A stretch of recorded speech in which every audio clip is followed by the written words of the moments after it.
నమస్తే. నవమాసాలు మోసినటువంటి కన్నతల్లి నరరూప రాక్షసిగా మారింది.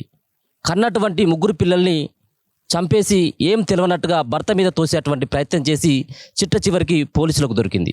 సో ఈ అంత సంఘటన మీకు తెలిసే ఉంటుంది. అమీన్పూర్ మున్సిపాలిటీలో జరిగినటువంటి సంఘటన. ముగ్గురి పిల్లలకి విషం ఇచ్చింది, అలాగే గొంతు నలిపి చంపిందని చెప్పేసి రకరకాలైనటువంటి ప్రచారం కొనసాగుతూ ఉంది. ఒక పక్కన పోలీసులు సైతం దీనిపైన నిర్ధారించడం జరిగింది. ఈ సంఘటన పైన పూర్తి వివరాలు కూడా తెలియజేయడం జరిగింది. ప్రియుడి యొక్క మోజులో పడి మరి రజిత చేసినటువంటి ఆమె యొక్క అఘాయిత్యం, ముఖ్యంగా 3 నెలల పరిచయంలోనే కన్నటువంటి పిల్లలను కూడా కడతీర్చినటువంటి సంఘటన. సో ఇదంతా కూడా సభ్య సమాజం తలదించుకునేలాగా చేసినటువంటి రజిత వ్యవహారం గురించి ఒకసారి తెలుసుకునేటువంటి ప్రయత్నం చేద్దాం. ఆమె భర్త చెన్నై మనతో ఉన్నాడు. అసలు ఏం జరిగింది, పిల్లలను చంపాల్సినటువంటి అవసరం రజితకు ఎందుకు వచ్చింది, గొడవలు గతంలో ఏమైనా జరిగేదా, లేకపోతుంటే ఆర్థిక పరిస్థితులు ఏమైనా ఇటువంటి అఘాయిత్యానికి ఏమైనా దారి తీసినాయి అన్నటువంటి విషయాలను తెలుసుకున్నటువంటి ప్రయత్నం చేద్దాం. మనతో పాటు చెన్నై ఉన్నాడు. చెన్నైకు సంబంధించినటువంటి గ్రామం మదనపల్లిలోనే మనం ఉన్నాం. ఏం జరిగిందన్న ఆ రోజు జరిగినటువంటి సంఘటన మీరు ఎట్లా స్పందిస్తారు? ముఖ్యంగా మీ భార్య ఎందుకు పిల్లలను చంపాల్సినటువంటి అవసరం ఉంది, మిమ్మల్ని ఎందుకు వదిలిపెట్టాల్సినటువంటి పరిస్థితి ఆ రోజు వచ్చింది? మా పిల్లలను నన్ను చంపేద్దామని అనుకున్నది. ఆ రోజు నాకు నైట్లో టిప్పు ఉండడం వల్ల నేను పోయినా ఆ పిల్లలను చంపేసిందని నేను చూడని చెప్పలేను కదా సార్. ఎవరు చంపిర్రు ఎవరు చంపలేదో తెలియదు నాకు. పోలీసులు చెప్తా ఉన్నారు కదా, మీ భార్య చంపింది, గొంతు నలిపి చంపేసింది అని చెప్పేసి చెప్తా ఉన్నారు కదా. ఇప్పుడు కూడా నమ్మట్లేదు మీ భార్య చంపింది అని చెప్పేసి? సార్ నేను ఆమె చంపలేదని నేను అంటలేదు. చంపింది ఆమె సార్. సాక్ష్యాధారాలు ఉన్నందుకే వాళ్ళకి చెప్తున్నారు చంపిందని చెప్తున్నారు. నేను డ్యూటీకి పోయి వచ్చే వరకు, నా పెద్ద బాబు పొద్దున్నే పోయి వచ్చే వరకు 9 గంటల టైంలో నాకు ఎదురుగా నేను డోర్ గేటు తీసేరావుడే నా బాబు బయటికి వచ్చి డోర్ తీసి వస్తే నేను తిన్నవాడు నాన్న అన్నా. నా పెద్ద బాబునంటే నా పెద్ద బాబు తిన్న డాడీ అన్నాడు. తిన్న డాడీ అన్నాక మా అమ్మాయి లోపలికి వెళ్ళి వచ్చింది. ఆ అమ్మాయి కూడా తిన్నవా అమ్మ అంటే తిండే నాన్న, నాకు కొంచెం నీరసంగా ఉంది డాడీ అన్నది. ఆ తర్వాత నేను అన్నం తిని చందనార్ వెళ్ళాను. చందనార్ వెళ్ళి 10 గంటలకు ఇంట్లో నుంచి వెళ్ళిన 11:22 నిమిషాలకు చందనార్ నుంచి తిరిగి వచ్చాను. అప్పటిలోపు నేను డోర్ కొడితే నా భార్య డోర్ కొట్టంగానే తీసింది. నాకైతే అనుమానం రాలేదు. రోజు ఉన్నట్టుంది మా భార్య చంపుతుందా అని అనుకోలేదు సార్ నేను. ఆమె ఇక 2:30 ప్రాంతంలో 2:30 ప్రాంతంలో ఆమె తల గొంతుబాయ్ అని కాలు జాడిచ్చుడు, చేతులు జాపుడు, అక్కడేసుడు చేసే వరకు అటు ఇటు తిరిగితే నేను పోయి నిద్రలోకి వెళ్ళి లేచిపోయి లేపాను. లేపిన తర్వాత లేవకపోతే పెద్ద అబ్బాయిని పోయి పట్టుకున్నాను సార్.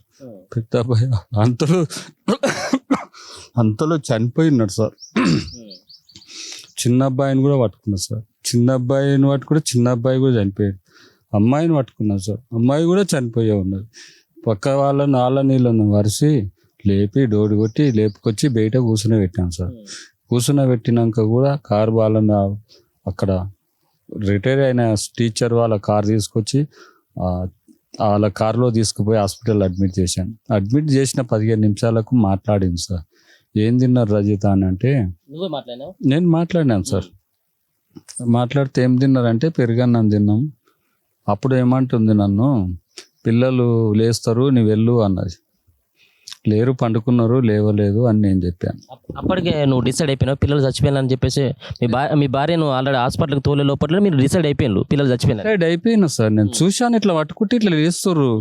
ఒక్కరన్నా ఇట్లా కాలు అలా లేస్తారు. లేచి నాన్న ఏంది అని అడుగుతారు. ఎవరు అడుగుతలేరు. నేను డిసైడ్ అయినా. అప్పుడే నేను పక్కనే వాళ్ళకి చెప్పాను. బయటికి వెళ్ళేటప్పుడే చెప్పాను, సార్ నా 3 పిల్లలు చనిపోయినరు, నా భార్య ఏదో ఇసం తిన్నట్టుంది, ఈమెను బతికేయాల సార్ అని అంటే ఆ కారు తీసుకొచ్చి ఇచ్చారు. ఆ అబ్బాయి తీసుకొచ్చి ఇచ్చినప్పుడు తీసుకుపోయి అడ్మిట్ చేసినాక 15 నిమిషాలకి మందు తాగిన వాళ్ళు 15 నిమిషాలు ఉండరంట సార్. 2 రోజులు మత్తులో ఉంటారంట. రోజన్నా మత్తు అన్న ఉంటుందంట. మందు తాగిన వాళ్ళు మందు తాగాలి, ఏం తాగాలి సార్. నటన అటు మీడియా వాళ్ళని మోసం చేసింది, పోలీసు వాళ్ళని మోసం చేసింది, నన్ను మోసం చేసింది. అది సార్ జరిగేది. పిల్లల్ని అప్పుడే మీరు ఏదైతే పిల్లల్ని చనిపోయాలని చెప్పేసి డిసైడ్ అయిపోయినప్పుడు మీ భార్య మీదనే అనుమానం వచ్చిందా, లేకపోతే ఇంకెవరైనా చేసి ఉండొచ్చు అని చెప్పేసి అనుమానం కలిగిందా మీకు? సార్ నేను వీళ్ళందరూ కలిసి మందే తీసి తాగిరని అనుకున్నాను సార్. మా భార్య కూడా మందే తాగి ఉండొచ్చు అని అనుకున్నా. ఏదో వీళ్ళకి ఏమన్నా నేను ఏమన్నాను దానికి నా మీద ఇంత కక్ష కట్టి పిల్లలు చంపి ఈమె చచ్చిపోతుందని అనుకున్నా. నేను మందే తాగిందో అని అనుకున్నా, మందులో ఏదో తిన్నుండదని అనుకున్నా. నేను వేరే వాడు వచ్చి చంపిండు వీళ్ళు చంపిరు అని అన్నాను కదా సార్. ఇట్లా చూడండి అన్నాను కదా సార్. చూడలేదు, ఈమె చంపిందా, ఆమె ఇంట్లో ఉన్నది పిల్లలు తల్లే ఉన్నారు, నేనైతే లేను. వాళ్ళకే తెలియాలి, ఆమెకే తెలియాలి, తల్లికే తెలియాలి సార్ మనకి. సో ఒక పక్కన పిల్లల్ని చంపడానికి ప్రధానమైనటువంటి కారణం ఆమెకు ఉన్నటువంటి వివాహేతర సంబంధం అన్నటువంటి ప్రచారం కొనసాగుతూ ఉంది. సో శివ అనేటువంటి వ్యక్తి పేరు ప్రధానంగా వినపడతా ఉన్నది, ఆమె క్లాస్మేట్ అని చెప్పి చెప్తా ఉన్నారు. సో ఎప్పుడైనా ఆ శివ అనేటువంటి వ్యక్తి మీ ఇంటికి వచ్చినటువంటి రోజు ఎప్పుడైనా ఉందా, లేకపోతే ఆయన నెంబర్ మీ దగ్గర ఎప్పుడైనా ఉందా, లేకపోతే ఆయనతో మాట్లాడుతూ ఉంటే మీరు ఎప్పుడైనా రెడ్ హ్యాండెడ్గా మీ భార్యను ఎప్పుడైనా పట్టుకున్నటువంటి పరిస్థితి? సార్ నాతో మాట్లాడేటప్పుడు ఒకసారి ఏదంటే గెట్ టుగెదర్ పార్టీ అన్నప్పుడు వాళ్ళ ఊరోళ్ళు లేడీస్ మాట్లాడారు. మాట్లాడినప్పుడు మాట్లాడుతారు, గెట్ టుగెదర్ లేదు ఏది లేదు, పోతే నీవు స్కూల్కి పో లేకపోతే ఇంట్లో ఉండు అని చెప్పేసిన. నాకు చెప్పకుండానే నా భార్య నాకు తెలియకుండానే స్కూల్కి అని చెప్పి గెట్ టుగెదర్ పార్టీకి పోయిందట. నాకు శివ ఆడు వచ్చిండా రాలేదా నేను చూడలేదు సార్. నేను పొద్దున్న లేచి ఉదయం లేచి సాయంకాలం వరకు నా పిల్లలకు సంపాదించి నా పొజిషన్ సంపాదించాలి, పిల్లలు మంచి చదివిపియాలని నేను పని చేసుకుంటూ వెళ్ళాను సార్. నేను ఈమె వెంబడి ఉండి నేను ఈమె చంపుతుంది అని అనుకోలేదు, ఎన్నడూ కూడా అనుకోలేదు నేను. ఎట్లా సార్ ఎప్పుడు కూడా మీకు అనుమానం రాలేదు వీళ్ళకి ఈమె? ఎందుకంటే మీ పెళ్ళి ఎన్ని సంవత్సరాలు అవుతుంది? 13 సంవత్సరాలు అయిపోయింది సార్. 13 సంవత్సరాల జీవితంలో నాకు ఎప్పుడు రాలే. 3 నెలల ముందు గెట్ టుగెదర్ పార్టీ అన్నప్పుడు అనుమానం వచ్చింది. అనుమానం వస్తే ఎవరు అంటే మా 10th క్లాస్ పిల్లలు అని చెప్పింది. ఏదన్నా ఉంటే కుల్లో చెప్పేది నాకు. సరే అన్నాక మాట్లాడినాక నేను చెప్పినాక నా ముందర మాట్లాడకుండా బంద్ చేసింది సార్. అది నా ముందర మాట్లాడలే. ఇంకా ఎప్పుడైనా నేను ఇంట్లో ఉన్నప్పుడు ఆ పేరెంట్స్ మాట్లాడేది. స్కూల్ టీచర్ కదా ఈమె, పేరెంట్స్ అన్నా ఎవరన్నా ఒకరు మాట్లాడుతుండే, టీచర్స్ అన్నా మాట్లాడేది, పేరెంట్స్ అన్నా మాట్లాడేది. వాళ్ళ స్కూల్ టీచర్ ఒక ఆమె ఈ రజిత ఎందుకో బక్కబడుతుంది అని అంటే నేను జిమ్ చేస్తున్నా అని వాళ్ళకి చెప్పింది. జిమ్ లేదు పాడలేదు అని నేను పక్క నుండి నేను అన్నున్నా రజితను. ఆమె అన్నయ్య ఎందుకు బక్కగా అవుతుంది రజిత అంటే, రజితకు ఎట్లా చంపాలని ఆలోచనతోనే పికర్ పెట్టుకొని ఉన్నది సార్ ఇన్ని రోజులు 3 నెలల్లో. అమ్మాయి చాలా చన్నమైంది, దొడ్డుగానే ఉన్నది, బాగా ఉండేది, కానీ పికర్ పెట్టుకొని చంపాలని మనసులో పెట్టుకొని ఉన్నట్టుంది. నా ఇంకా కెచ్ వేసింది నాకు, కానీ ఆ కెచ్ వర్కౌట్ కాలే. పిల్లలు చంపి నా మీద నిండితుని చేసి వెళ్ళిపోదామని అనుకున్నది. ఇంట్లో 2 లక్షల రూపాయలు ఉన్నాయి, 2 లక్షల పైన ఉన్నాయి కష్టపడ్డ డబ్బులు. ఎండకు వానకు 2 లక్షలు డాక్యుమెంట్లు, పాస్బుక్లు, ఒరిజినల్ డాక్యుమెంట్లు ఏది లేకుండా తీసుకొని వెళ్ళి. అవన్నీ ఎవరికి మరి శివకి ఇవ్వచ్చు అని చెప్పేసి అనుమానం ఉందా మీకు? ఇవ్వచ్చు, వాళ్ళ అమ్మకు కూడా ఇవ్వలేదు. వాళ్ళ అమ్మని అడిగాను, వాళ్ళ అమ్మకి అడిగితే నాకు ఇవ్వలే నాన్న, శివకి ఇచ్చిందో మరి ఎవరికి ఇచ్చిందో నాకు తెలియదు సార్. అనుమానం అయితే ఆయనకే ఇవ్వచ్చు అంతే. నాకు నేను ఆడు శివ ఎవడో ఏందో అని కూడా నాకు తెలియదు సార్. అది ఆడు వచ్చిండా రాలేదా, పోయిండా లేదా, ఇది ఏదైనా తప్పు చేస్తే నా పిల్లలు చూసి డాడీకి చెప్తా అంటే చంపేసిందా, అది కూడా నాకు తెలియదు. ఏదని చెప్పనీక రాదు కదా సార్. మనం ఒకతే చేసిందని చెప్పేసి ఏమన్నా మీరు అనుకుంటా ఉన్నారా, లేకపోతే ఆ రోజు జరిగినటువంటి సంఘటన మరి శివ అన్నటువంటి వ్యక్తి కూడా ఇద్దరు కలిసి ఏమైనా పిల్లల్ని కూడా చంపిండని చెప్పేసి అనుమానం వ్యక్తం చేస్తున్నారు సార్? మరి నేను ఒక్కరు చేసిరా ఇద్దరు చేసిరా అని చూడలే కదా సార్. చూడండి, నేను చెప్పలేను కదా. ఇద్దరు చేసినా ఒక్కరు చేసినా నేను నా పిల్లలను చంపుతుంటే ఊకుంటున్నా సార్. ఒక కోడి పిల్లని పట్టుకొని పోతే పొడవనికి వస్తుంది. నేనంతా శాతగానే అయితే కాకపోదు కదా సార్. వాళ్ళు చంపారు, వీళ్ళు ఈమె చంపిందా ఆమె చంపిందా నేనైతే చూడలేదు సార్. చూడండి ఎట్లా చేస్తాం సార్. అటువంటి సంబంధానికి అడ్డుగా ఉంటే భర్త అడ్డుగా ఉంటాడు. సో కానీ పిల్లలు ఏం చేసిందని చెప్పేసి పిల్లల్ని అడ్డు తొలగించుకోవాలని చెప్పేసి ప్రయత్నం ఏమనుకున్నారు వీళ్ళందరినీ తీసేద్దామని అనుకున్నారు సార్. నా భార్య నన్ను కూడా తీసేద్దామని అనుకున్నారు, కానీ ఆ రోజు ఆ ట్రిప్ రావడం వల్ల నేను బతికిపోయినా. శివ ఉన్నాడా ఎవడు ఇంకెవడన్నా ఉన్నాడా తెలియదు. నా వెనక కారు కూడా ఫాలో అయిందంట, నాకైతే తెలియదు. వెనుకొచ్చిన బండి ఎట్లా కనిపిస్తుంది సార్, నేను ముందు చూపు చూస్తే అది కారు కూడా ఫాలో అయిందని అంటుర్రు కాలనీ వాళ్ళు. అదే అక్కడ మరవాడలో కిరాణా షాప్ ఉంది, ఆ కిరాణా షాప్ కాడ పెట్టి అక్కడ నుంచి అక్కడ దాకా ఈ దాకా ఆమె నడిచి వచ్చిందంట. రాత్రి నేను వెళ్ళిన తర్వాత నడిచి వచ్చి వీడికి వచ్చి ఎక్కిందని చెప్పారు నాకు. కారు ఎక్కింది, కారు కూడా ఫాలోయింగ్ చేసిరన్న వాళ్ళు. మీరు నన్ను చెప్తురు కానీ ఇంత చేస్తురు. వాళ్ళని కూడా అడిగి తెలుసుకొస్తే, గెట్ టుగెదర్ పార్టీకి ఉన్న వాళ్ళని కూడా అడిగి చూస్తే వాళ్ళ బండాలం బయట పడతాయి. ఎంతమంది ఉన్నారు, ఎవరెవరు వచ్చిందనేది తెలుస్తుంది సార్. ఒక పక్కన ఇన్ని రోజుల నుండి దాదాపు 12-13 సంవత్సరాల పెద్ద బాబు ఉన్నాడు, ముగ్గురు పిల్లలు, 10 సంవత్సరాలు, 8 సంవత్సరాలు. మీ పాపతోటి ఆడుకున్నటువంటిది, మీ బాబుతోటి ఆడుకున్నటువంటిది ఏమన్నా గుర్తొస్తున్నప్పుడు ఏమనిపిస్తుంది? ఏమంటారు సార్, ఇక నా బాధ ఎవరికి చెప్పుకోలేని బాధ. చెప్పిన తీరని లోటు నాకు సార్, నాకు చెప్పిన తీరని లోటు నాకు. నా అమ్మాయి వచ్చారాడే నాకు బ్యాచ్ వచ్చింది డాడీ అని నవ్వుతే ఎంతో అందంగా ఉండేది సార్. మా అమ్మాయి చాలా అందంగా ఉండేది. మా అమ్మాయి చాలా అందంగా ఉండేది. నవ్వుతేనే నాకు కడుపు నిండేది సార్. మా అమ్మాయి నవ్వుతేనే నాకు కడుపు నిండేది. ఒక చివరికి ఇక్కడ పక్క పన్ను కొంచెం మీదికి వెళ్ళేది సార్. ఆ పన్ను, ఆ అందం ఇట్లా అంటే నవ్వుతేనే నాకు అందంగా అనిపించేది. బ్యాచీలు అంటే ఆమెకే ఎక్కువ. మానిటర్ బ్యాచీలు నాకు డాడీ అని చెప్తుండేది. నా అబ్బాయి చదివేది. మీరు వీడియోలు చూస్తుంటే డార్విన్ స్కూల్కు ఫోన్ చేసి వీడియోలు తీసుకొని మీ ఫోన్లో పెట్టండి సార్. నాకు మీరు పుణ్యం చేసిన వాళ్ళు అవుతారు సార్. నాకైతే ఉన్నది ఆ స్కూల్లో మా పిల్లలు, ఒక అబ్బాయిని చదవనీయలే, నా చిన్న అబ్బాయి పక్కన వాళ్ళిద్దరికి ఇస్తే లెసన్ ఇద్దరికి ఇచ్చారు. ఆ లెసన్ ఆ పిల్లాని అబ్బాయిది, ఆ లెసన్ ఈ లెసన్ ఒక్కడే చెప్పాడు. ఆ పిల్లాని ఇట్లా పక్కన పిల్లాని చదవనీయలే. వీడిగా ఉంది కానీ మా భార్య ఫోన్లు ఉన్నది. అట్లా చదివారు సార్. చదువు 5th క్లాస్ అబ్బాయికి నేను అది తెచ్చాను సార్. నేను చదువు మంచి చదవాలని. మా అబ్బాయి, పెద్ద అబ్బాయి మ్యాథ్స్ బాగా చేసేది. క్షణాల్లో లెక్క చేసి పెట్టేది. ఏదైనా లెక్క తేడు వస్తే అట్లా కాదు మమ్మీ, ఇట్లా డాడీ ఇట్లా అని చెప్తుండేది. మంచి చదువు, పిల్లలు చదువుతారు, నేను ప్రయోజకులను చేయాలని నా ఆశ ఉండేది సార్. నా ఆశలకు నీరు వచ్చింది మా భార్య. అసలు మీ ఇద్దరికి పరిచయం ఎట్లా? ఒక పక్కన చిన్నయ్య గారికి అంటే మీకు ఆమెకు ఉన్నటువంటి ఏజ్ డిఫరెంట్ కూడా చాలా డిఫరెంట్ ఉంది. 20 సంవత్సరాల డిఫరెంట్ ఉంది. సో ఆమెను ఏ విధంగా మళ్ళీ మీరు రెండో పెళ్లి చేసుకోవాలని చెప్పేసి అనుకున్నారు? నేను సార్, వాళ్ళకు ఆర్థిక పరిస్థితి లేనోళ్ళు, నేను ఓ విధంగా బతికినోడిని మాత్రం ఉన్న వాస్తవం. వాళ్ళకి ఆర్థిక పరిస్థితి లేదు. నా భార్య డెలివరీ టైంలో చనిపోయింది, ఫస్ట్ భార్య. వాళ్ళ ఏదన్నా ఉంటే వాళ్ళకి తీసేసి ఏ కేసులు లేకుండా ఏదో జరిగిపోయింది. వాళ్ళ చేతులైనా చనిపోయేది, నా చేతులైనా చనిపోయేది అని కాంప్రమైజ్గా మాట్లాడుకొని వాళ్ళను అక్కడ, మాది ఇక్కడ అయిపోయింది. అయిపోయిన తర్వాత 2010లో చనిపోయింది సార్. చనిపోయినాక నేను 2005లో పెళ్లి చేసుకున్నా. 2010లో ఆమె చనిపోయింది. ఈ 2013లో ఈమెను చేసుకున్నా సార్. ఈమెను చేసుకున్న వీళ్ళు అక్క ఉంది సార్, వాళ్ళ ఊరే ఆమె, వాళ్ళ చిన్నమ్మ బిడ్డింది. వాళ్ళ అక్క చూసింది, అది చూసి మా ఊళ్ళో ఇట్లా అయింది అని చెప్పి వాళ్ళ పెద్దమ్మలను తోలుకొచ్చి మాడ ఇప్పించారు. సరే, ఆ రోజు నాకు వద్దంటే నేను బలవంతంగా పోయి కడుతుంటినా సార్. ఇష్టం లేదంటే కట్టకపోదు కదా సార్. సరే, నువ్వు ఇష్టం లేకపోతే నేను పెళ్ళి అయినా 2 నెలలకో 3 నెలలకో నాకు శివ ఇష్టం ఉందని శివ దగ్గరికి వెళ్ళిపోవచ్చు కదా సార్. నేను ఇంకో అమ్మాయిని ఎత్తుకుంటుంటి, ఏదో లేకపోతే అట్లే ఉంటుంటి. నాకు ఈ పిల్లల జీవితం చూపించి, నా ఈ నరకయాత్ర చూపించే అవసరం ఏముంది సార్? నువ్వు ప్రేమతో ఉన్నప్పుడు, శివ ప్రేమ కావాలన్నప్పుడు అప్పుడే వెళ్ళిపోయేది ఉండే. పెళ్ళి అయినా నెల రోజులకు పోయేది ఉండే. 13 సంవత్సరాలు జీవితం చేసి ఆడు 3 నెలలకు వచ్చినోనికి నా ఉన్నాస్తంతా తీసుకుపోయి ఆయనకి ఎట్టి నా పిల్లలు చంపితివి. ఎక్కడ న్యాయం సార్ చెప్పండి? ఇది ఎక్కడ న్యాయం? పిల్లలు చంపే అధికారం ఎవరు ఇచ్చారు సార్? నువ్వు అట్లోటప్పుడు నీకు ఇష్టం లేకపోతే వెళ్ళిపోయేది ఉండే. పిల్లలు నాకు ఇడిచిపెట్టిపోయేది ఉండే. నేను ఆ పిల్లలను చూసుకొని బతికేస్తుంటే నేను సార్.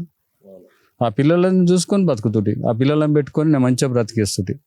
నేను పోతే పోయిందేమో, అయింది పోయింది, ఇది పోతే పోనేమని నేను పిల్లలను పెట్టుకొని బతికేస్తుంటే సార్. నేను ఏం చేయాలి సార్ ఇక చెప్పండి.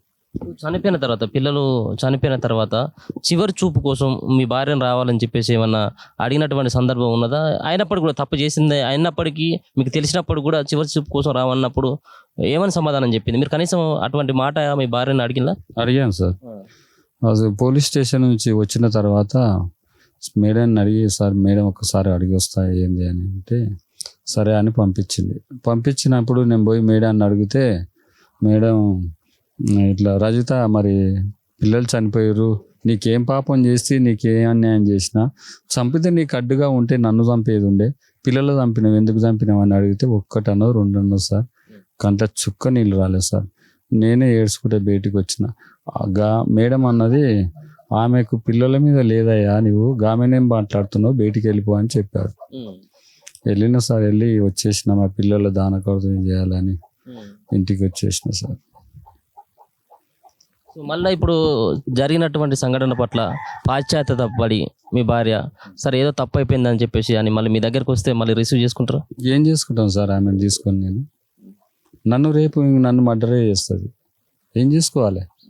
బతికినంత రోజులైనా నా పిల్లల ఊహ నడుపుకొనన్నా బతుకుతా. ఆమెను తెచ్చుకొని నేనేం చేస్తాను సార్? నన్ను వచ్చిన తెల్లారి కాదు వచ్చిన నైటే చంపేస్తుంది. ఇప్పటికే నాకు ఉంది. ఇప్పుడు జైలు నుంచి బెయిల్ నుంచి ఇట్లా బయటికి వెళ్ళిందంటే నాకు మాత్రం కష్టమే. మా వాళ్ళు అన్న ఇంటికి వెళ్ళి వద్దు ఇక బండి అమ్మేసే అంటే బండి కూడా అమ్మేసుకున్నాను సార్. అమ్మేసుకున్నా, తక్కువ అడిగా, అడ్డికి పావుసేరుకు అమ్ముకున్నా. ఏం చేస్తాను సార్? ఇప్పుడు ఎవరుండ్రు నేను చేసి పెట్టని, కానీ నేను కూడా డిసైడ్ అయినా అమ్మేసుకున్నా. నిన్ననే అమ్మేసుకున్నా, అమ్మేసాను సార్. ఏంటి మరి మీరు ఏం డిమాండ్ చేస్తూ ఉన్నారు? ఇప్పుడు ఒక పక్కన పోలీసులను కూడా మరొక పక్కన కోర్టు న్యాయస్థానాలు ఉన్నాయి. సో మీకు ఎటువంటి న్యాయం కావాలని అనుకుంటా ఉన్నారు? నేను వాళ్ళకు కోర్టు జైలు అవి అనే వరకు లేట్ అయిపోతుంది సార్. ఎన్కౌంటర్ చేసి నడు రోడ్డు మీద ఎన్కౌంటర్ చేస్తే మళ్ళీ ఇంకోటి తప్పు చేయడు సార్. ఏ ఆడపిల్ల కానీ ఏ మగపిల్లగాడైనా ఏంది సార్? పచ్చని సంసారంలా ఆడు ఎవడో శివగాడు 3 నెలల్లో పరిచయం అయ్యి పరిచయం అయితే నువ్వు పోయేది ఉండే నా పిల్లల చంపే అధికారం ఎవరు ఇచ్చారు సార్? అట్లోటోళ్ళు ఉంటే ఎంత పోతే ఎంత సార్? చంపేయాలి. చంపేస్తేనే న్యాయం జరుగుతుంది. నాకు న్యాయం జరుగుతుంది, నా పిల్లలకు న్యాయం జరిగినట్టు. నాకు ఆత్మశాంతి, వాళ్ళకి శాంతి ఉంటుంది సార్. నా పిల్లలకి ఇట్లా నాకైతే చంపేయాలని ఉంది. మరి ప్రభుత్వం, కేంద్ర ప్రభుత్వం, రాష్ట్ర ప్రభుత్వం ఏ నిర్ణయం తీసుకుంటో మీడియా వాళ్ళు మీరందరూ ఏ నిర్ణయం ఇస్తే అది జరుగుతుంది సార్. ఇక నేనేం చేయాలి? మీ ఇంట్లో గొడవలు జరిగినాయి అని చెప్పేసి మీ అత్తగారు కూడా ఆ రోజు చనిపోయినటువంటి రోజు చెప్తా ఉంది. అంటే మా అల్లుడికి మా బిడ్డకి ఇద్దరి మధ్యలో గొడవలు అవుతా ఉన్నాయి, చిన్న చిన్న విషయాలకే అనుమానిస్తూ ఉన్నాడు అని చెప్పేసి కూడా ఆమె చెప్తుంది. ఆ అనుమానంతో గొడవలు అయినాయి మీకు గతంలో? ఒక్కసారి అయిందని చెప్పాను సార్. ఒకసారి కొట్టాను, పోయి ఇక రాకపోతే ఒకసారి కొట్టాను. కొడితే ముక్కు బెదిరింది సార్. ఏదో సమస్య ఇద్దరి మధ్యలో పోతివి, నేను వారం రోజులు అయినా రాకపోతే ఎందుకు రావు గిట్లా చేస్తావు అని కొట్టినా, ఒక దెబ్బ కొట్టా. ఎన్ని రోజుల క్రితం కొట్టిన? అంటే ఈ శివతోటి పరిచయం అయిన తర్వాత, గెట్ టుగెదర్ అయిన తర్వాత కాకముందుకు సార్. అది శివకు పరిచయం కాకముందుకు సార్ అది జరిగింది. శివ పరిచయం అయిందో ఎప్పుడు అయిందో తెలియదు మరి నాకు. కానీ నాకైతే అనుమానం ఎక్కువ, అంటే 3 నెలల అప్పటి నుంచి అనుమానం. అయితే అది అనుమానం టైంలో ఒకసారి అడిగితే ఎవరు అంటే మాకు 10th క్లాస్ పిల్లలు అని చెప్పింది. సరేలే అది ఏమొద్దు అని చెప్పిన తర్వాత ఉన్నది. కానీ నా ముందర మాట్లాడకపోయేది సార్. నా ముందర మాట్లాడకపోయి నేను ఇంట్లో ఉన్నప్పుడు ఫోన్ వచ్చింది అనుకో, లేదే నేను వంట చేస్తున్నా, ఆగు పెట్టే తర్వాత చేస్తా అని అంటుండేది. ఇక అట్లా అనేది అంటే ఆడపిల్లనేమని అనుకుంటాం, కానీ మోబిలాడే అనుకుంటే ఎట్లా అనుకుంటాం? ఇక నాకు అనుమానం రాకుండానే చేసింది సార్. నాకు మాత్రము ఈ 3 నెలలల్లా చెట్టు ఎక్కించింది సార్ నన్ను. ప్రేమగా, ఎంత ప్రేమగా. మా బావ మందు తాగాడు, పైసలని డబ్బులని నా అకౌంట్లోకి వేస్తాడు. ఇంత ఆస్తి సంపాదించినావు, అందరికంటే మంచిగా బతున్న బావా అని చెప్పేది. చుట్టుపక్కల నాతోననేది. ఎందుకు ఆ ప్రేమ నిజం కాదు, దాని వెనకాల వేరే ఉద్దేశంతో అట్లాంటి ప్రేమ చూపెట్టింది? ఇట్లా ఇంత గొంతుకు వస్తుందని అనుకోలేదు సార్. ఇంత మంచిగా మాట్లాడుతుందంటే దీనిలో ఏదో మార్పు వచ్చిందని అనుకున్నా, కానీ గొంతుకు వస్తుందని అనుకోలేదు. 3 నెలల లోపలనే సార్ ఇది జరిగింది. కానీ పిల్లలను ఏది పడితే దాంతో కొడుతుండేది సార్ 3 నెలల అప్పటి నుంచి. పిల్లల్ని బాగా టార్చర్ పెట్టేది 3 నెలల నుంచి. చిన్న పిల్లలు ఉన్నప్పుడు ప్రేమతోని ముద్దాడించి అల్లాడించి చేసి నీవు ఆ పిల్లల్ని ఎట్లా చంపబుద్ధి అయింది సార్? చంపొద్దు కదా. ఓడో చెప్పిన దానికి నీవు నన్ను ఇడిచిపెట్టి నా పిల్లలు ఇడిచిపెట్టిపోయినా కానీ నాకేం బాధ లేకపో. బాగా కొట్టేది సార్. పిల్లలను కొడితే ఓయిలతో కొడితే ఒక్కొక్కసారి మడత పెట్టి కొడితే 2 ఏళ్ళు వెళ్ళి వచ్చేది. నన్ను అడగపోయేదా మరి, నువ్వు ఎందుకు పిల్లల్ని కొడుతున్నావు, వైర్లతో ఎందుకు కొడుతావు, గతంలో ప్రేమ చూపెట్టావు, ఇప్పుడు ఎందుకు వాళ్ళపైన నీకు అసూయ పుడతా ఉంది, ఎందుకు వాళ్ళ అంటే నువ్వు దగ్గర నిత్తులు అన్నటువంటి అంశాలను నువ్వు అడగపోయేదా? అడిగాను. అడిగితే పిల్లలు బయట ఆడుతున్నారు, నాకు ఇబ్బంది పెడుతున్నారు పిల్లలను అని అంటుండేది. అంతేగాని నేను చంపుతుంది అని అనుకోలేదు సార్. చంపితే నన్ను చంపాలి కానీ పిల్లలు చంపేది తప్పు సార్. అది అన్యాయం. నన్ను చంపినా నేను నా వంశం నిలబడి సార్. 3 కుటుంబాలు, ఆ 3కి ఇంకో 3 కావచ్చు. నాకు ఎంత బాధ సార్. నా కళ అంతా నిలువ వచ్చింది సార్. నా కళలో అంటే ఎందుకు పిల్లల్ని చంపితే అంటే తనని పెళ్లి చేసుకోవాలన్న ఉద్దేశంతో చంపేదని అనుకుంటా ఉన్నారా? అవును సార్, పిల్లల్ని పెళ్లి చేసుకోవాలనుకున్నాడు, పెళ్లి చేసుకోవాలి. ప్రేమికుడు అయితే ఎత్తుకొని పోవాలి సార్. ఆమె ఇంకా ఆస్తు ఉంది, రేపు పొద్దుగాల ఆ పిల్లలు వస్తారు, తండ్రి ఉంటాడు, పిల్లలు వస్తారు, కోర్టులో కేసు వేస్తే ఆ తండ్రికి చట్ట ప్రకారంగా అయితే పిల్లలకే దక్కుతుంది అని అంటారు. అందుకు ఆడు ముందు ఆయనకి గెస్ వేసిండు సార్, అందరిని వేసేయాలనుకున్నాడు కానీ నేను పడలేదు, అది మెయిన్ ఇంపార్టెంట్. దేవుడు నన్ను పక్కకు తప్పించి పిల్లలను చంపించినట్టు అయిపోయింది సార్ నాకు. ఇప్పుడు మీ ఆస్తి పత్రాలు కూడా తన దగ్గర ఉన్నాయని చెప్పేసి అంటా ఉన్నారు. సో డబ్బులు కూడా తన దగ్గర ఉన్నాయి. ఎంత ఉన్నాయి? ఏంది డబ్బులు ఎక్కడి, అసలు ఆస్తి పత్రాలు ఎక్కడి? సార్ నేను రోజు పని చేసిన డబ్బులు రోజుకు 3,000 4,000 ఒక్కొక్కసారి 8,000 10,000 కూడా వచ్చేది పని వర్క్ను బట్టి సార్. ఎన్ని ట్యాంకాలు కొడితే అన్ని పైసలు వచ్చేది నాకు. ఒక్కొక్కసారి నేను 10-15 ట్యాంకాలు కూడా కొట్టేది. అట్లటప్పుడు నా కష్టం అంతా వృధాగా సార్. ఆమె ఎత్తుకొని వెళ్ళింది సరే, డబ్బులు పోయినా సరే సార్, పిల్లల్ని నిడిచిపెట్టేనా సార్. ఎంతో కష్టపడి కడతా ఉన్నావు. సో ఈ ఇంట్లో ఉంటానా? ఉండలేను కదా సార్. ఉన్న రోజులు నా పిల్లలకి అవుతుందనే ఈ ఇల్లు కట్టాను సార్. పిల్లలు వేసి ఇల్లు కట్టాను. నా పిల్లలే లేదు, అడవిలో గూడు కట్టుకున్నారు. ఆ గూడు కట్టుకొని ఇంత లోదు మట్టి వేసి పండబెట్టించాను. ఏం చేయాలి సార్ నా బాధ? ఎవరు చెప్పినా తీరని లోటు సార్ నా లోటు. నా లోటు ఎప్పుడు తీరుతుంది అంటే అలా ఎన్కౌంటర్ తీసేసినాం అన్న రోజే నా లోటు తీరుతుంది. అంతే సార్, నేను ఉన్నా అంటే ఉన్నాను. అంత పొద్దుగాల లేస్తే హాస్పిటల్కి వెళ్తా. మీరు నమ్మకపోండి, నేను పొద్దుగాల లేస్తే హాస్పిటల్కి పోతేనే ఇట్లా ఈ స్థితికి ఉన్నా. వాస్తవం కాదు చెప్తున్నా. పొద్దుగాల లేసేరాడు హాస్పిటల్కి వెళ్తా. అవును సార్, అంతకు ముందు లేదు, ఇప్పుడే. అంతకు ముందు పోయి అడగండి సార్, నేను చేసిన కష్టం అటకి లేవు. ఏ గల్లీలో పోయి అయినా చెన్నై ఎటువంటి వాడు అని అడగండి. సో ఈ పక్క కాలనీలో ఎగ్రిసెట్ కాలనీ కానీ, వందనపూర్ కాలనీ కానీ, అక్కడ మదనానగర్ కానీ, ఏ కాలనీలో అడగండి సార్. నా గురించి ఎవ్వరు చెడ్డుగా మాట్లాడరు సార్. కష్టజీవి, పని చేసుకుని మంచిగా బతాడు. ఎవరిని పని ఎక్కువడు, ఆయన పని ఏందో ఆయన చేసుకుని బతికినోడు అన్నట్టు. గతంలో కూడా ఆమెకు ఎటువంటి కూడా చిల్లాలవాట్లు లేవు. గల్లీలో కూడా ఆమెకు మంచి పేరు ఉంది. ఇప్పుడు ఉన్నట్టు మీ భార్య రజితకు కూడా గల్లీలో కూడా ఎవరు కూడా ఆమె ఇటువంటిది అటువంటిది ఆమె పైన ఏదో అబాండాలు వేసేటువంటి ప్రయత్నం, లేకపోతుంటే ఆమె గొడవ పడుతుంది అన్నటువంటి ఎవరు కూడా చెప్పట్లేదు. ఆమె కూడా మంచిది అన్నటువంటి అభిప్రాయం చెప్తా ఉన్నారు. అయ్యిందే 3 నెలలు, 3 నెలలు కూడా కాలే, పూర్తి అయ్యింది. అదే ఆడు ఏం చెప్పిండో ఆమెకు, ఆడు పెళ్లి కావాలి, నేను పెళ్లి చేసుకుంటా అది అని ఏం చెప్పిండో మాయమాటలు చెప్పి ఏదోటి ఆమెను అక్కడ దించిండు, కాటు పెట్టేసిండు. మా పిల్లలు ఉన్నారు, మీ భర్త ఉండడ్డు అంటే అందరిని చంపేస్తా, నన్ను చేసుకో అంటే సరే అన్నట్టుందాడు. చేసుకుంటా అన్నది చంపేసింది సార్. నేనేమో ఆ రోజు బయటికి వెళ్ళినా, నేను తప్పిపోయినా అంతే. తప్పిపోయినందుకు బండాలం బయటపడ్డది. లేకపోతే అందరూ మందు తాగినాం ఇట్లానే యాక్షన్ చేసి బిల్లు ఎంత అయింది సార్? 70-80 వేల బిల్లు అయిపోయింది. నేనే కట్టాను సార్. అప్పటికి మీ పిల్లల్ని మీ భార్య చంపిందని చెప్పేసి అనుకున్నాం, అయినప్పటికీ కూడా మీరు బిల్లు మాత్రం మానవత్వం ఏడుంది? ఆమె మానవత్వం ఏడుంది సార్ చెప్పండి?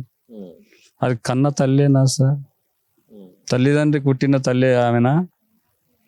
ఏమనాలా సార్? నా మానవత్వం ఏముండదు, ఆమె మానవత్వం ఏముండదు చెప్పండి. ఇక నేను ఎవడు పోయినా నాకు ఆపత్తి వచ్చిందంటే వాళ్ళ ఆపత్తి ఎంతనో నా ఆపత్తి అంతే అని ఇచ్చాను సార్. నేను సాయం చేసేవాడిని కానీ ఇట్లా కసాయిగా చేసేటోని కాదు సార్. నేను అంతే సార్, నా తాను ఉన్నది. ఇక గదే ఆమె ఇప్పుడు ఇస్తారో చూడండి మీరే. ఇక వాళ్ళ తల్లిదండ్రులు, మీ అత్త వాళ్ళు ఎవరైనా మీతో మాట్లాడేటువంటి ప్రయత్నం చేసిందా?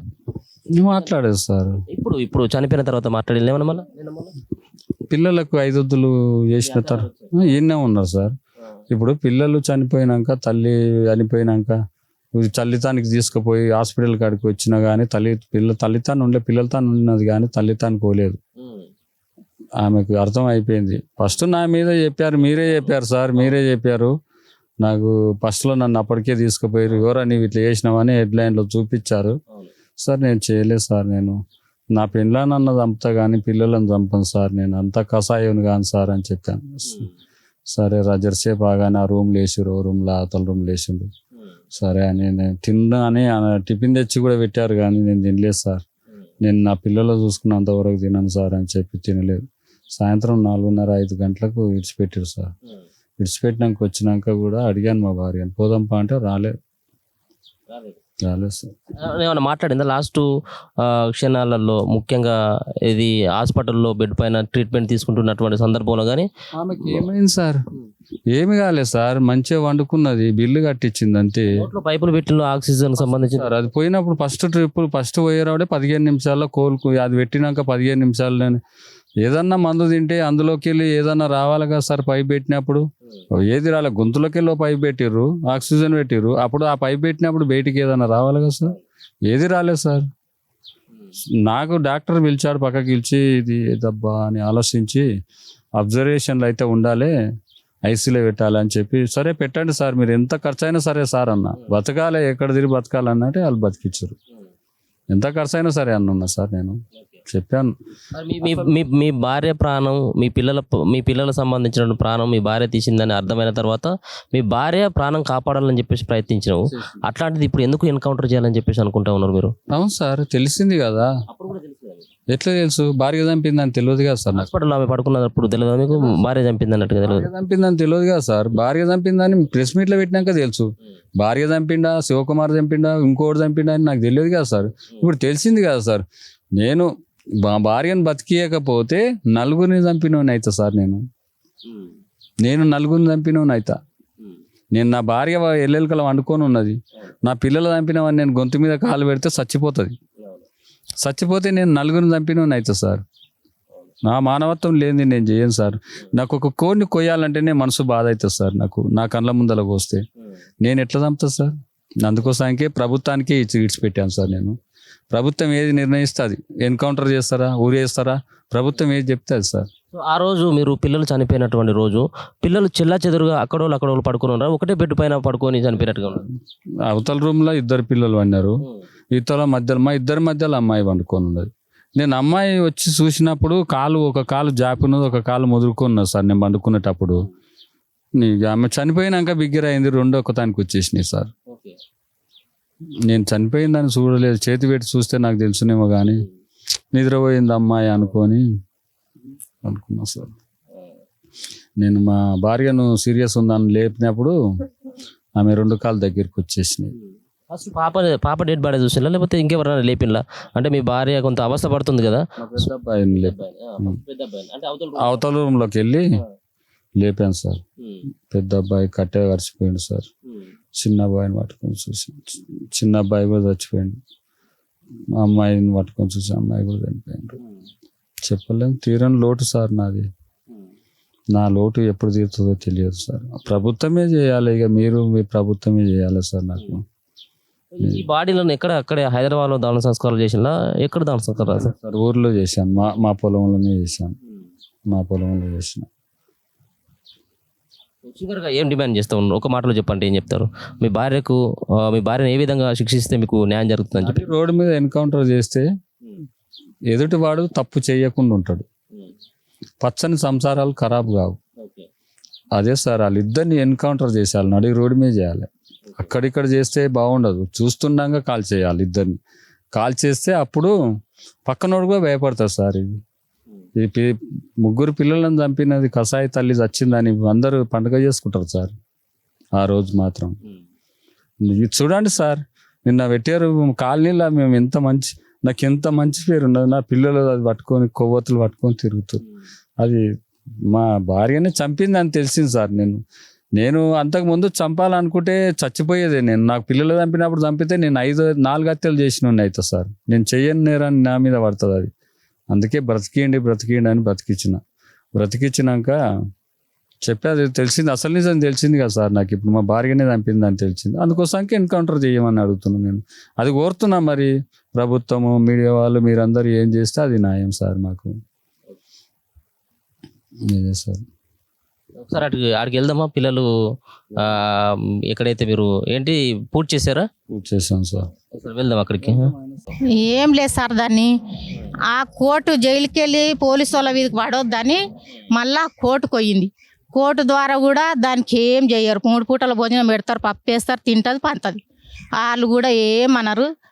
ఆ శివగాడు కూడా వీళ్ళ పచ్చటి సంసారంలో నేను నిప్పి ఎట్లా పెట్టాలి, దానికి 3 పిల్లలు ఉన్నారు, భర్త ఉన్నాడు, అలా సంసారం ఉంది. నేను ఒక పెళ్లి కాని యువకుని నేను ఒక మరో పెళ్లి నేను కాలేజీ పిల్లని చేసుకుంటా, అమ్మాయి మంచిగా ఉంది, ఆ కాలేజీ పిల్ల చేసుకుంటా, నేను ఒక పెళ్లి చేసుకుంటా. ఆ ముగ్గురు పిల్లల తల్లి నేను ఎట్లా చేసుకుందు? పిల్లలగాన్న తల్లిని దానికి భర్త ఉండడని ఆడ అనుకోవాలి. వాడు అనుకోకుండా ముగ్గురు పిల్లల తల్లిని ఎట్లా చేసుకుందాం అనుకున్నాడు. ఈ ముగ్గురు పిల్లలను చంపి నేను చేసుకుందాము, నా ఆస్తిగా ఉండబోదాం అని అనుకున్నాడు. వానికి ఏడ దొరకలేదా? దేశం మీద, రాష్ట్రం మీద, ప్రపంచం మీద చదువుకున్న పిల్లలు, కాలేజ్ అమ్మాయిలు మస్తు మంది పిల్లలు తీసుకుపోయి గుళ్ళ కాడ, దేవుళ్ళ కాడ తీసుకుపోయి మంచిగా మ్యారేజ్ చేసుకొని నేను పెళ్లి చేసుకొని వచ్చిన అమ్మ అంటారు. ఆడు పిల్లలు కానీ ఆడ కనకపోవునా మంచి పెళ్లి చేసుకుంటే, ఇప్పుడు పెళ్లి అయిన దాన్ని ముగ్గురు పిల్లలు చంపి వానికి కూడా ఎట్లా ధరించింది దీన్ని తీసుకొని పెట్టుకోవాలని. పెళ్లి అయిన దాన్ని ముగ్గురు పిల్లలు చంపి వానికి శివకుమార్ కూడా ఎట్లా చేసుకోవాలి? మేము తిన్న ఎంగిల్ కూడు తిన్నాడు ఆ శివగారి కొడుకు. వాడు కూడా చట్ట ప్రకారంగా అయితే వాడిని ఇడిచిపెడితే మేము నడి రోడ్డున పెట్రోల్ పోసి కాల పెడతాం. రజితను కూడా అండ్లకెళ్ళి ఎన్నో రోజులు వస్తుందో దాని గ్యాసు పెట్రోలు ఐసిడ్ పోసి ముఖం కనిపించకుండా దాన్ని అగ్గిపుల్లు వేసి వస్తాం సార్. మేము మాకు ఏడ కనపడ్డా కానీ అదే మీరు న్యాయం చేయరు, పోలీసు వాళ్ళు న్యాయం చేయరు, జడ్జి చేయరు, లాయర్ చేయరు, ఎవరు చేయరు. అది బయటికి ఎన్నడు వస్తుందో మేము అదే పని చేస్తాం. ఉరి శిక్షణ అన్నది ఇవ్వాలి, లేదంటారా పెట్రోల్ ఐసిడ్ ముఖం కళ్ళు కనిపించకుండా పిల్లలు ఎట్లా తల్లడించిర్రో దాన్ని అదే ప్రకారంగా ఐసిడ్ పోసి అగ్గిపుల్లు వేస్తాం. నిన్న కనబడితే ఆ శివకుమార్ గోని మీద కూడా మరో పెళ్లికి గురి కావద్దు, వాడు చేసుకోవద్దు పెళ్లి, ఇంకో దాన్ని చేసుకోవద్దు, వాడు ఇంకో కాపురం పెట్టొద్దు, వాడు పెళ్లి చేసుకోడు. వాడు పెళ్లి చేసుకునేటోడు అయితే ఆడమ్మ నాయన పుట్టినోడు అయితే నేను పెళ్లి చేసుకుంటా, నేను పిల్లలగంట, నేను మ్యారేజ్ మంచి పిల్లని చేసుకుంటా, ఒక కాలేజీ పిల్లని చేసుకుంటా అని అన్నీ తెలిసిన కొడుకు అయితే రజిత దానికి రాకపోవు, చెన్నై కాపురం చేయకపోవు, ఆ నిప్పులు పెట్టపోవు, అని పిల్లలు చంపపోవు. వాడు చెప్పినందుకే రజిత తిన్నది, రజిత చంపింది, వాడు చంపిండు.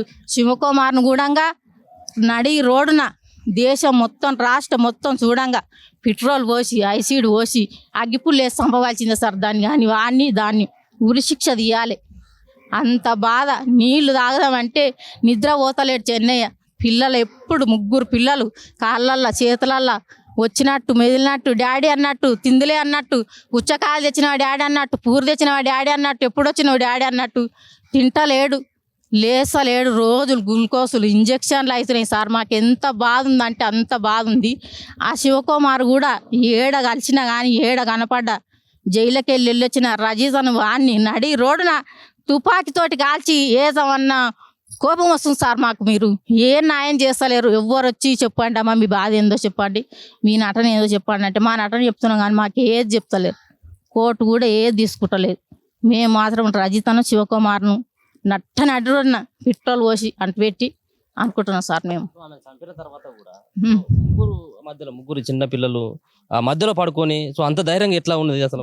ముగ్గురు పిల్లల చంపి ఒకరొకరు చంపి మళ్ళా ముగ్గురు పిల్లల తర్వాత మా అన్న వచ్చేసరికి కూడా ముగ్గురు పిల్లలు చంపి వాళ్ళ మధ్యలో 3 గంటలు వండుకున్నది. అంటే అది ఆడదే నాకు కన్నదా? అది కనలేదా? కుక్కల గన్నది, విశ్వాసంతో కన్నది. అయితే పిల్లలు చంపి మళ్ళీ 3 గంటలు వడతొచ్చే వరకు కూర్చున్నదంట. దానికి ఎంత ధైర్యం!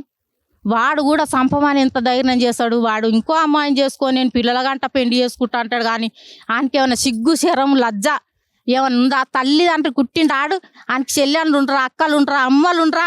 వేరే సంసారం ఖరాబ్ చేయనికే వానికి ఏమన్నా తెలివి ఉందా? చదువుకున్నాడా? చదువుకోని అమాయకుడు కూడా మంచి పిల్లను రోడ్డు మీద కాలేజీ చేస్తుంటే పిల్ల మంచిగా ఉండు, నేను చేసుకుంటే నాకు సట్టావు, నేను చేసుకుందా అని అంటుర్రు.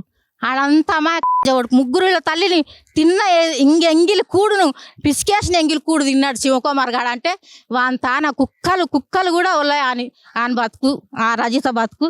దాన్ని పెట్రోల్ పోసి పెడతాం సార్. మేముగా ఆ జైలుకి వెళ్ళొచ్చినాక మేము ఉంచాం. అదే నటన చేయాలి, అదే సంఘటన చేయాలి. ఎవ్వరు చేయరు కదా. దాన్ని మేమే చంపాలి, మేమే చేయాలి. ఇంకా దీని మిక్కిలి ఏది చెప్పలేము. మేము ధర్నా చేసినా కానీ దాన్ని చంపారు. ఏ సార్ న్యాయం చేయడు, ఏ పోలీసు న్యాయం చేయడు. అంతే, అది అట్లే పడిపోతుంది. కానీ దాన్ని నిన్నడిచి పెడితే శివకుమార్ గారిని దాన్ని పెట్రోల్ పోసి పెడతాం. సో ఇంకా వాళ్ళ ఎవరైతే చెన్నయ్య ఉన్నాడో చెన్నయ్యకు సంబంధించినటువంటి బంధువులు ఉన్నారో, అక్కలు ఉన్నారు, అలాగే ఆయనకు సంబంధించినటువంటి మరదలు అయితే అనుకుంటా, మరదలే కదా, వాళ్ళు ఆ కుటుంబ సభ్యులు కూడా ఉన్నారు. సో మాట్లాడేటువంటి ప్రయత్నం చేద్దాం. సో మీకు మీ బావగారు పెళ్లి చేసుకున్న తర్వాత ఎట్లా ఉండేది మీతోటి? రజిత యొక్క బిహేవియర్ ఎట్లా ఉండేదమ్మా? సార్ చాలా బాగున్నది సార్. ఏ విధమైనటువంటి డౌట్ లేదు, అనుమానం లేదు తన మీద. కానీ చాలా బాగుండేది, అందరితో కలిసిమెలిసి ఉండేది. ఏ రోజు ఇట్లాంటి దుర్బుద్ధి మాత్రం ఆమె మనసులో లేదు సార్. ఇప్పటి వరకు రాలేదు ఆమె దుర్బుద్ధి. కానీ ఈ గెట్ టుగెదర్ అయిన తర్వాత ఆమె మనసులోకి ఎట్లా వచ్చిందో, ఆ శివకుమార్ అనే అతను ఎట్లా కలిశాడో, ఎట్లా ఏ విధంగా మీట్ అయ్యారో, ఏ విధంగా పరిచయాలు పెంచుకున్నారు, ఎందుకు అట్లా శారీరకంగా కలిసి పిల్లల్ని ఎందుకు శిక్షించారు, ఏదన్నా ఉంటే తన భర్తకు ఇష్టం లేకపోతే వదిలేసి వెళ్ళిపోవాల్సి ఉండే. నాకు నువ్వు ఇష్టం లేదు, నీ పిల్లలు అవసరం లేదు అనేసి వదిలేసి వెళ్ళిపోవాల్సి ఉండే. అట్లా వదిలేయకుండా ముగ్గురు పిల్లల్ని, తన కడుపు చించుకొని పుట్టిన పిల్లల్ని ముక్కు పచ్చలారని పిల్లల్ని, అసలు ఏం తెలియని పిల్లల్ని అంత హీనంగా, అంత కఠినంగా, అంత కర్కశంగా ఏ విధంగా హతమార్చింది. అసలు తనకు చేతులు ఎట్లా వచ్చినాయి, అసలు కన్న తల్లేనా ఇంతకు? అసలు పిల్లలు కింద పడి ఏడుస్తేనే ఏమైందంటూ పరిగెడతాము మనము. అట్లాంటిది తన చేతులతోనే, తన చేతులతోటి అసలు ఆ ముగ్గురు పిల్లల్ని చిదిమేస్తుంటే ఆమెకి ఏం అనిపించలేదా? అసలు మనసులో కూడా కొంచెం కూడా బాధ అనిపించలేదా? ఇట్లాంటి వాళ్ళను ఎన్కౌంటర్ చేసిందే బెస్ట్ సార్. ఎందుకంటే ప్రతి ఆడపిల్ల కూడా భయం అనేది ఉండాలి. ఈ విషయంలో మీరు గనక ఆమెను వదిలిపెడితే ఇంకా ఎన్నో అఘోరాలు, అన్ని ఘోరాలు చూడాల్సి వస్తుంది సార్. ప్రతి ఆడపిల్ల అయినా, ఎవరైనా సరే, మగాడైనా ఆడపిల్ల అయినా ఒకటే ఈ సమాజంలో. ఇద్దరికి ఒకటే పాత్ర ఉంటుంది కాబట్టి ఆమెను, తన ప్రియుని ఇద్దరిని కలిసి ఎన్కౌంటర్ చేస్తారా, ఉరిశిక్ష చేస్తారా, అది మీ గవర్నమెంట్కి సంబంధించింది. మేమైతే డిమాండ్ చేస్తున్నాం సార్, ఉరిశిక్ష చేయాలి వాళ్ళిద్దరికి, లేదంటే ఎన్కౌంటర్ చేయాలి. లేదంటే ఇంతకన్నా ఈ తెలంగాణలో మాత్రం ఇంకా ఎక్కువ ఘోరాలను చూస్తారేమో అన్న భయం ఉంది సార్. ముగ్గురు పిల్లలు చనిపోయిన తర్వాత ఇంటి దగ్గర మీ బావగారు ఒకరే. సో మీ బావగారి పరిస్థితి ఎట్లా ఉంది? ఆయన యొక్క బాధ ఏ విధంగా కనబడతా ఉంది? పిల్లలు లేనటువంటి బాధ. సో ప్రతిరోజు అంటే ఇక్కడికి వచ్చినటువంటి, సొంత గ్రామానికి వచ్చినటువంటి తర్వాత పిల్లలతో ఆడుకున్నటువంటి సన్నివేశాలు కావచ్చు. సో మీ బావని ఏ విధంగా ఓదారుస్తూ ఉన్నారు? పాపం ఆయన కూడా ప్రతిరోజు కూడా హాస్పిటల్కి పోతా ఉన్నాం, నేను ఎందుకు బతుకున్నానని చెప్పేసి కూడా ఆయన ఆవేదన వ్యక్తం చేస్తూ ఉన్నారు. దీనికి ఏం చెప్తారమ్మా? సార్, తన బాధను మేము చూడలేకపోతున్నాం సార్. ప్రతిరోజు నిద్ర లేదు, నిద్ర కళ్ళు మూసుకుంటే అమ్మ పిల్లలు కొట్లాడుతున్నారు, డాడీ నన్ను కొడుతున్నాడు అన్నయ్య అని పాప వస్తుంది, డాడీ నన్ను అక్క కొడుతుందని చిన్నోడు వస్తున్నాడు. ప్రతిరోజు ఏదో విధంగా నరకం చూస్తున్నాడు సార్. తను నిద్ర పోవాలంటే భయపడుతున్నాడు. నిద్రలోంచి ఉలికి లేచి రోజు నైట్ పూట కూడా బయటికి వెళ్ళిపోతున్నాడు సార్. మాకు కూడా భయం అవుతుంది, ఎక్కడ వెళ్తున్నాడు, ఏమైంది, ఎక్కడ పోతున్నాడు అని మాకు కూడా టెన్షన్గా ఉంటుంది సార్. మాకు కూడా నిద్ర లేదు, తిండి లేదు, తిందామంటే కూడా పిల్లలు గుర్తొస్తున్నారు సార్. ప్రతిరోజు టెన్షన్, బుగులు, అసలు ఎట్లా చంపింది ఆ పిల్లలు, ఎంత నరకం చూసిరు, ఎంత టెన్షన్ పడ్డారు, ఎంత భయపడ్డారు, ఎంత అరిచిరు. ఆ ఇంట్లో తల్లి చేతుల్లో చచ్చిపోతుంటే అమ్మ వద్దా అని ఒక్క మాట కూడా అనలేదు ఆ పిల్లలు. ఆ మాట కన్నా కొంచెం అన్నా ఆగలేకపోయింది ఆ తల్లి. ఎంత నరకం చూసి ఉంటారు ఆ పిల్లలు.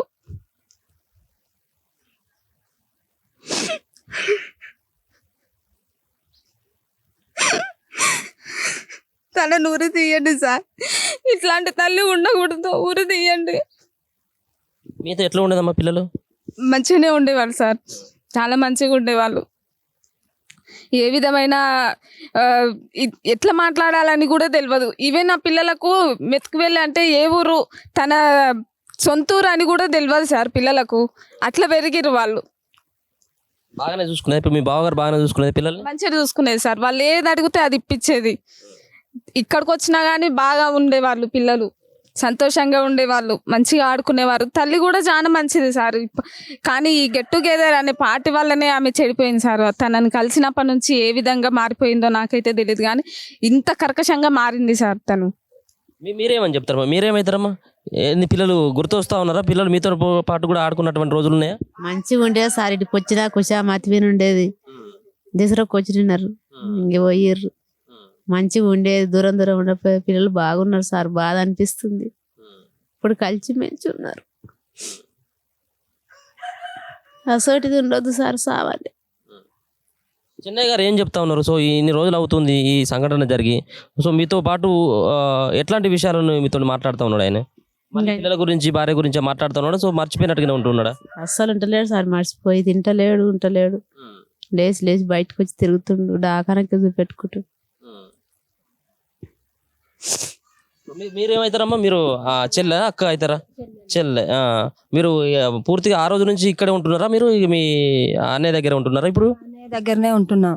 మా అన్నయ్య దగ్గరనే ఉంటున్నాం. మా అన్న మస్తు కష్టపడి పిల్లల చదువులు చదవాలని మస్తు బాధపడి, మా అన్న రాత్రనక పగలనక కష్టం చేసి ఆమెను ఏ కష్టం లేకుండా సుఖంగా ఉంచితే పిల్లలు నాకు ఒక కొడుకు ఒక బిడ్డ, నీ కొడుకు ఇట్లా చదువుతుండు కానీ నా కొడుకు ఇట్లా జాబ్ చేస్తుండు, నా కొడుకు కంప్యూటర్ కొడుతుండు, నీ కొడుకు నేను చదివిస్తామమ్మా అంటే అన్నా మేము పేద కుటుంబం అంటే నా కొడుకుకు నేను కష్టపడి సంపాదిస్తా, నేను ఇట్లా సంపాదించి నా కొడుకుని ఇట్లా ఒక దిక్కు తెస్తా, నా కొడుకుకు చూతురా ఎన్ని మార్కులు వచ్చినాయో ఎట్లా చేస్తుండో అని చెప్పేది. మా అన్న ఎప్పుడు ఇట్లనే చెప్తుండే.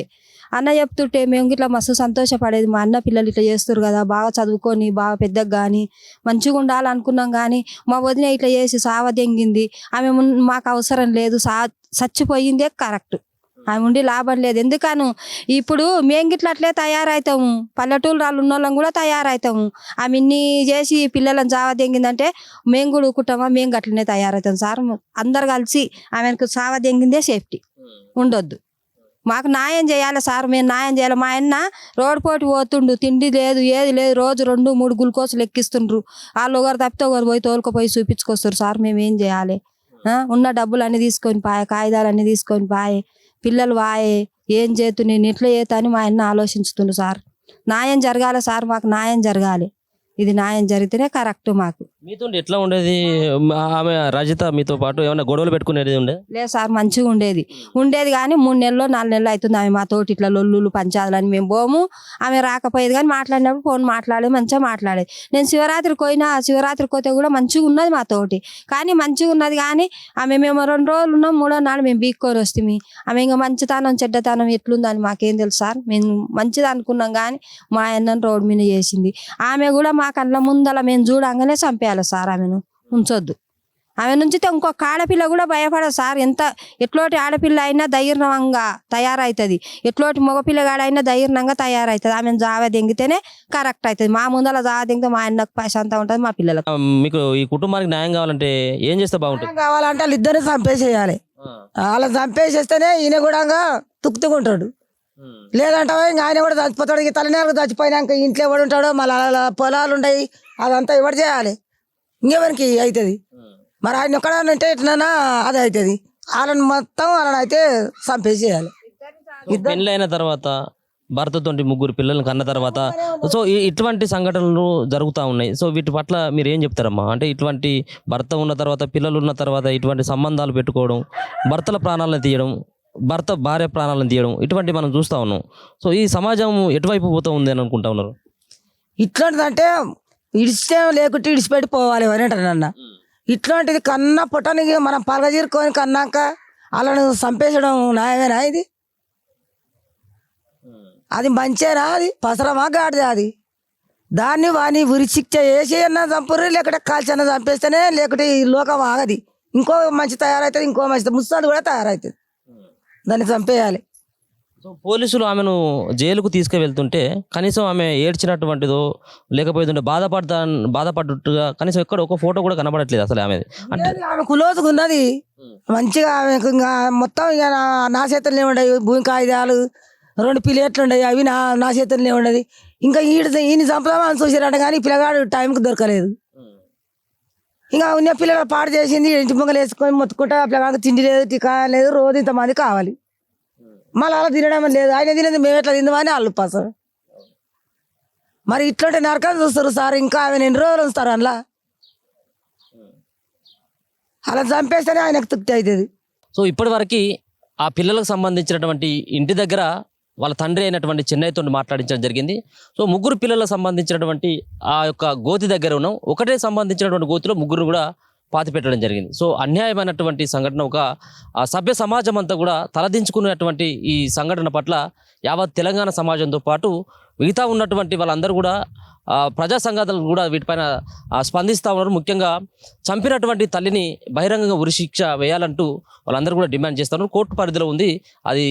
దాని తర్వాత పరిణామాలు ఎలా ఉంటాయి అనేది కూడా చూడాల్సినటువంటి అంశం. సో మొత్తానికైతే మాత్రం చెన్నై సైతం ప్రతిరోజు ఇక్కడికే తండ్రి అయినటువంటి చెన్నయ్య ఆ పిల్లల యొక్క సమాధిని చూసేందుకు, పిల్లలకు సంబంధించినటువంటి ఆ గోతిని చూసేందుకు ప్రతిరోజు ఇక్కడికి వచ్చి కన్నీరు పెట్టుకుంటున్నాడు. వాళ్ళు ఒక పక్కన చెన్నైకు కాపల కాయలేక వాళ్ళ బంధువులు కూడా ప్రతిరోజు ఆయన ఏమైనా చేసుకుంటాడు అన్నటువంటి ఒక ఆందోళనతో ఉన్నారు. ఒకసారి చెన్నైని చూడొచ్చు. చెన్నై కూడా ఇక్కడ ఉన్నటువంటి గోతి దగ్గర, వాళ్ళ పిల్లలకు సంబంధించిన గోతి దగ్గరే ఉన్నాడు. ఒకసారి మాట్లాడేటువంటి ప్రతి ఏందన్నా ఇక్కడికి ప్రతిరోజు వస్తూ ఉన్నారట. సో ఎందుకు మర్చిపోలేకపోతా ఉన్నారా ఈ సంఘటన? డైలీ రాకపోతే నా మనసు ఏదో అయిపోయినట్టు ఉంటుంది సార్. నా పిల్లలను నాకు దూరం చేసి అంత ఫస్ట్ భార్య చేసుకుంటే ఫస్ట్ భార్య అప్పుడు చనిపోయింది.